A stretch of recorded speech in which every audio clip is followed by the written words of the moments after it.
Okay, Jeremy, let's come into the bay here. You got your driver there. So, first things first, we have the ball, okay? It has a little foil dot on it. Okay, that little foil dot, just make sure that the machine reads correctly. We'll talk a little bit about TrackMan after we get past the hits here and how it works, but just make sure you grab the ball, you see that little dot, you either point it up or towards the screen, that way we're not hitting it, okay? The tee is like a normal tee you have outside. You just push it up and down. It won't stay there, so just make sure that you get it teed up to the height you like each time, okay? So I'll let you do that. We're just going to hit straight away here. Make sure you feel comfortable. Let me know if you need anything. We're going to hit 4 or 5 shots, and then we're going to go through the data, and I'm going to explain some of the data, and then the steps from there, okay?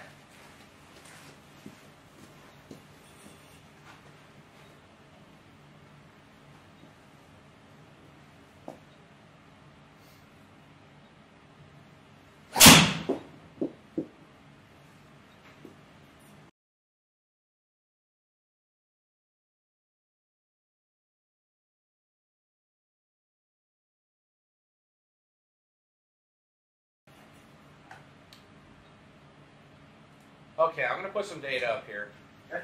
And I'm going to walk you through it, okay?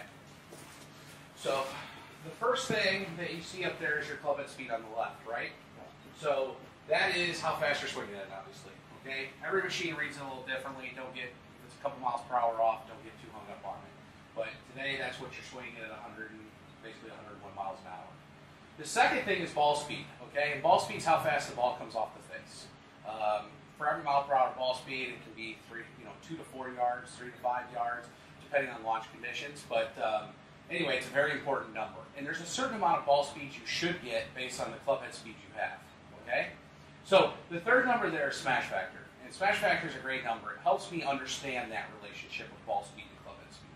Smash factor is simply your ball speed divided by your club head speed. It's basically telling me, based on how hard you're swinging, are you getting that energy to the ball, or is it being lost somewhere? And this is what I can say is most people want to solve ball speed through just buying a magic head or a magic shaft. But it's a combination of getting the right shaft, the right head, the right swing weight, the right length that is going to help you release that energy at the right time.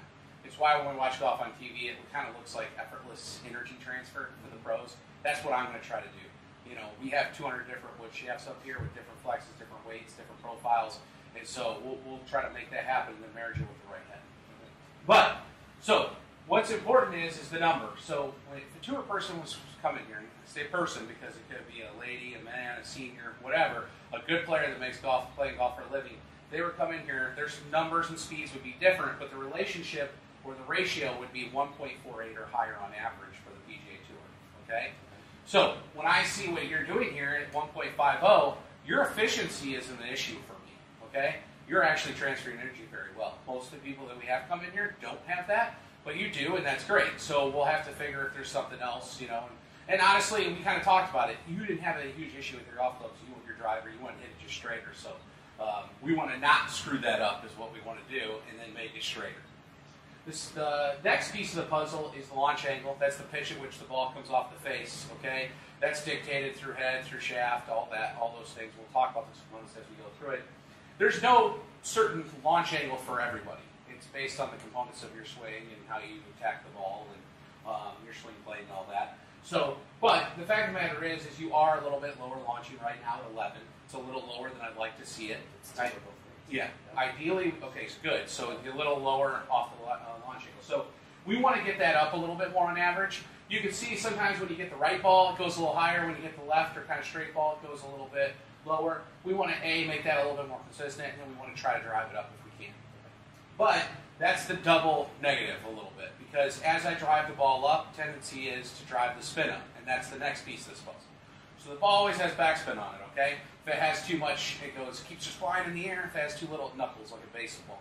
So there's just a certain amount of spin based on the launch that we can achieve for you that we need to have. I mean, ideally, we'd love to get you up 13, 14, 15 with this low spin, but we don't know if we'll get there, but we're going to balance them out. And I'll show you on the TrackMan Optimizer how we're going to do that, or work to do that. But the other thing I like to say is some places will show you side spin. I just want everybody to understand side spin. There is no such thing as side spin. There's only backspin on a golf ball. It's just the axis at which it's spinning backwards. So that just means you're not square at impact is what side spin would be. So So the point is that we'll get you hitting straight. The spin number you see is a total spin number, and it has to be perfect. You know, so based on what you do. Now, the machine that's been reading this is the TrackMan behind you. It's a radar-based system. When you watch golf on TV, they show the shot tracker. That's exactly what you're looking at. Outdoors, it would follow the ball all the way till it stops. It's a very nice machine. Indoors, it has to just follow it to the screen. Then it's going to take it all from there. So it has to calculate a distance. Any kind of machine you have, you can go to the back room of it. And you can change things around to make people feel good, not feel good. And I like people to know that there is that. And but if we were to go to our little gear up there, our little settings, we set everything at sea level. Everything's sea level, 76 degrees, clear skies. We want less variables, okay? So understand that, you know, in Chicago here, you're probably looking at a 5 to 6 yard difference, if not, you know, even a little higher sometimes on distance. So if you're not hitting it as far as you think, don't worry. This is just a distance we're using as a baseline. If at the end of the day I get you to 256 and it's 10 yards, it's 10 yards outside. That's part of our perfect guarantee, which we'll talk about at the end. So how this is going to work, Jeremy, is I'm actually going to take your head and I'm going to start testing some different shafts. You're only going to hit 3 to 4 shots with each one of these shafts. I'll itemize each shaft in here so that we can go back through and look at those shafts. The reason I do only 3 to 4 swings is because I don't want to waste swings on bad shafts. And the whole point of a fitting is for it to work immediately. If we're laboring to hit it, that's not really a fitting. That's just laboring to hit something. So I understand that you'll throw in bad swings. We'll take those out. We'll talk about that. You'll know when I delete one, when I don't. Once we get the shaft portion down, we're going to flip the experiment where the shaft will then stay the same, and we'll do the same experiment with the heads. At the end, we'll lock in the specs, and we'll go from there. Sounds good. Okay, any questions? Okay, great. Let's get started. Remember our tee and the ball, and let's do 3 or 4 swings. No rush. Take your time.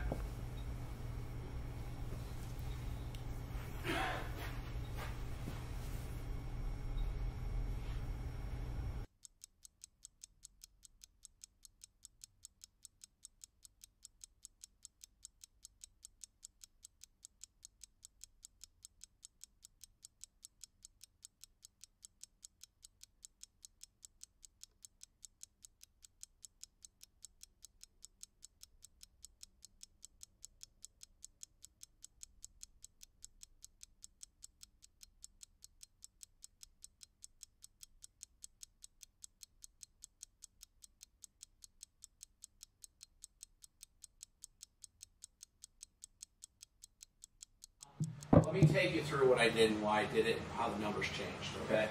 So here's what we did. So right now, you're in your hazardous yellow, okay? It's about a 65-gram shaft, stiff, 6.0 stiff, and it's kind of a mid-launch, mid-spin kind of golf shaft, great golf shaft. But I was thinking, well, if we could get something, maybe that same stability, but maybe a little higher launch, maybe a little less firm, if you will, we wouldn't get so much of the hard leftness, okay? And then kind of help us with that spin ratio a little bit. Okay. So the first thing I did is I went and I tried an Acra FX 200 series. It's a 50-gram shaft. It's a stiff flex. It's still kind of a mid-launch, mid-spin, but a little higher launching, higher spinning, or higher launching but lower spinning than probably your hazardous. You can see your ball speed did go up slightly. Your spin did go down dramatically, but at the end of the day, your launch still stayed about the same. If not, well, it went lower, but so your distance really didn't change a whole lot. It wasn't real exciting to me. Dispersion-wise, though, pretty good, right? But, you know, I just want to get, generally speaking, we got other components, so I'll lock that in, too, farther along the line here.